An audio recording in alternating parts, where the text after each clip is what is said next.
Lesson number 17 man-made materials. आपल्या लाईफमध्ये आपण भरपूर साऱ्या वस्तू वापरत असतो. डेली यूजमध्ये आपण प्लास्टिक, सॉईल, ग्लास, थ्रेड अनेक प्रकारच्या वस्तू वापरतो. त्यापैकी काही ज्या असतात त्या मॅनमेड असतात आणि काही ज्या असतात त्या नॅचरल असतात. त्यापैकी सॉईल, रॉक, वूड ह्या नॅचरल वस्तू झाल्या, तर प्लास्टिक, थ्रेड ह्या मॅनमेड वस्तू झाल्या. Plastic, a man-made material showing the property of plasticity and made up of organic polymers is plastic. म्हणजे जी लवचिकता आहे ती लवचिकतेची प्रॉपर्टी दाखवणारं एक ऑर्गॅनिक पॉलिमर्सपासून तयार झालेलं एक मटेरियल म्हणजे प्लास्टिक. ऑर्गॅनिक म्हणजे सेंद्रिय पॉलिमर्स म्हणजे धागे. Structure of all the plastic is not same. Some are linear while some are circular. म्हणजे प्लास्टिकमधले जे धागे असतात ते सगळेच सारखे नसतात. त्यापैकी काही लिनियर असतात म्हणजे सरळ असतात, तर काही सर्क्युलर शेपमध्ये असतात. Depending upon the heat effect plastic can be classified into 2 types. म्हणजे आपण जशा प्रकारे त्या प्लास्टिकला उष्णता देऊ तशा प्रकारे त्याचं रफ प्लास्टिकमध्ये आणि सॉफ्ट प्लास्टिकमध्ये रूपांतर होत राहतं. प्लास्टिक याचे 2 प्रकार पडतात. एक आहे थर्मोप्लास्टिक आणि एक आहे थर्मोसेटिंग प्लास्टिक. थर्मोप्लास्टिकमध्ये पॉलिथिन, PVC, काही टॉईज, कंगवे, प्लेट्स, बाउल्स अशाचा वापर होतो. आणि जे नेक्स्ट टाईपचं प्लास्टिक आहे ते आहे थर्मोसेटिंग प्लास्टिक. याच्यामध्ये electric switches, covering, over the handles of cookers अशा प्रकारचे जे कठीण असतात म्हणजे हार्ड युटेन्सिल्स असतात जे प्लास्टिकचे बनलेले असतात अशांचा वापर होतो. थर्मोसेटिंग प्लास्टिक जे आहे ते इझिली मोल्ड होत नाही, म्हणजे ते लवकरात लवकर लवचिक नसतं ते, त्याच्यामुळे ते लवकरात लवकर उष्णतेचा त्याच्यावर प्रभाव पडत नाही. आणि जे थर्मोप्लास्टिक असतं ते लवकरात लवकर मोल्ड होतं. Properties of plastic. Plastic does not crore, म्हणजे प्लास्टिक जंगत नाही, त्याला जंग चढत नाही. इट डज नॉट डिकम्पोज, म्हणजे त्याचं लवकरात लवकर जैविक विघटनही होत नाही. It is not affected by humidity, easily affected होत नाही ते. ह्युमिडिटी, हीट, रेन याचा त्याच्यावर फारसा विशेष प्रभाव पडत नाही. आणि त्याला कोणत्याही कलरमध्ये आपण आयटम्स त्याचे प्रिपेअर करू शकतो. It can be moulded into any shape due to the property of plasticity, म्हणजे त्याच्यातल्या ज्या प्लास्टिसिटीची प्रॉपर्टी आहे त्याच्यामुळे त्याला आपण त्याचा हवा तो शेप त्याला देऊ शकतो. It is a bad conductor of heat and electricity, म्हणजे हे उष्णतेचं आणि विजेचं दुर्वाहक आहे. Being light in weight it is easy to carry, म्हणजे वजनाने हलकं असल्यामुळे ते कुठेही आपल्याला सहजतेने हाताळता येतं, कुठेही घेऊन जाता येतं. Types and uses of the plastic. Thermoplastic यामध्ये पॉलिव्हिनाइल क्लोराईड म्हणजेच PVC, ज्यामध्ये बॉटल्स, रेनकोट, पाईप्स, हँडबॅग्स वगैरे इत्यादी अशा प्रकारच्या वस्तू येतात.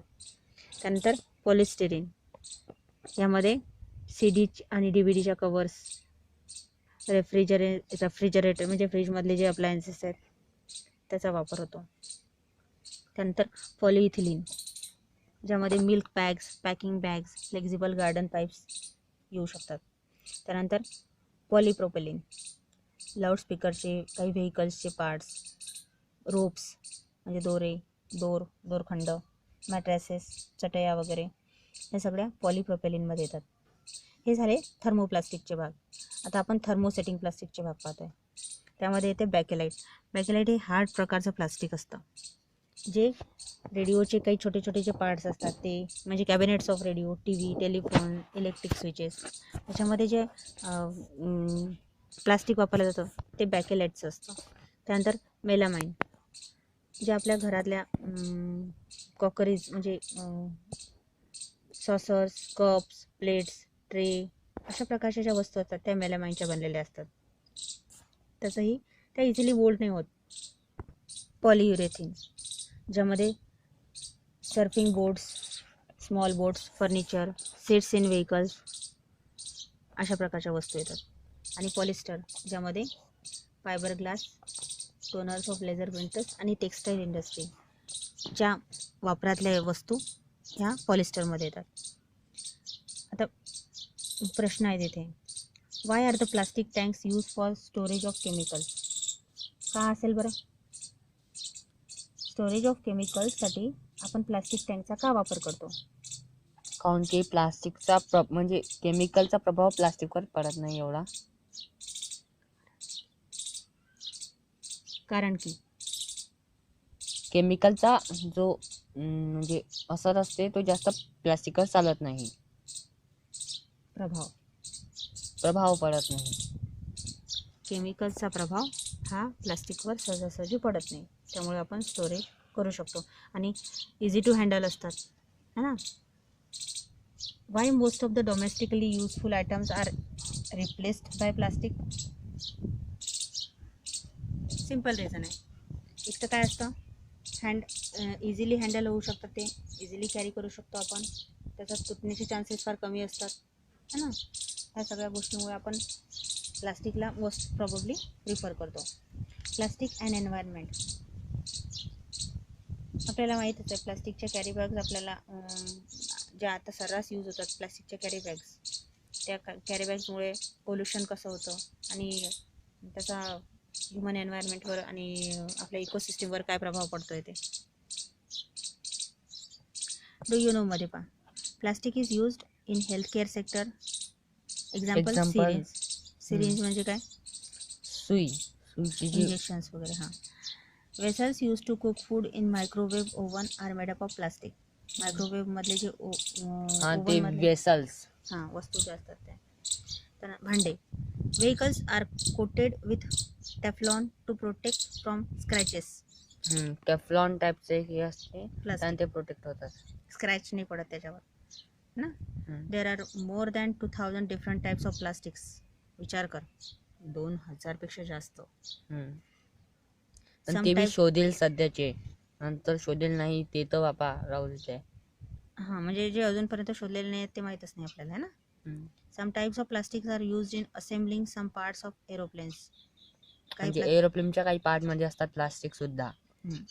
पॉलीॲक्रेलिक is a type of plastic use for manufacturing lenses and artificial teeth. म्हणजे जे आर्टिफिशियल टीथ असतात आणि लेन्सेस असतात, डोळ्याच्या लेन्सेस, त्यासुद्धा मॅन्युफॅक्चरिंग लेन्सेस आणि आर्टिफिशियल टीथ हे कशाचे बनलेले असतात? पॉलीॲक्रेलिक नावाच्या प्लास्टिकपासून बनलेले असतात. ओके. इथे एक चार्ट दिलेला आहे, त्याच्यामध्ये काय आहे, मटेरियल्स दिलेले आहेत, जसं की vegetable, cotton cloth, wood, plastic, आणि त्याचं डिग्रेडेशन पिरियड दिलेलं आहे. व्हेजिटेबल हे जनरली 1 ते 2 आठवड्यात डिग्रेड होऊन जातात, म्हणजे जमिनीत जर गाडले गेले तर त्याचं विघटन होऊन जातं. त्यानंतर कॉटन क्लॉथ शक्यतोवर 1 वर्ष घेतं, वूड 10 ते 15 इयर्स घेतं, आणि प्लास्टिक थाउजंड्स ऑफ इयर. म्हणजे प्लास्टिक हे सहजासहजी डिग्रेड होत नाही.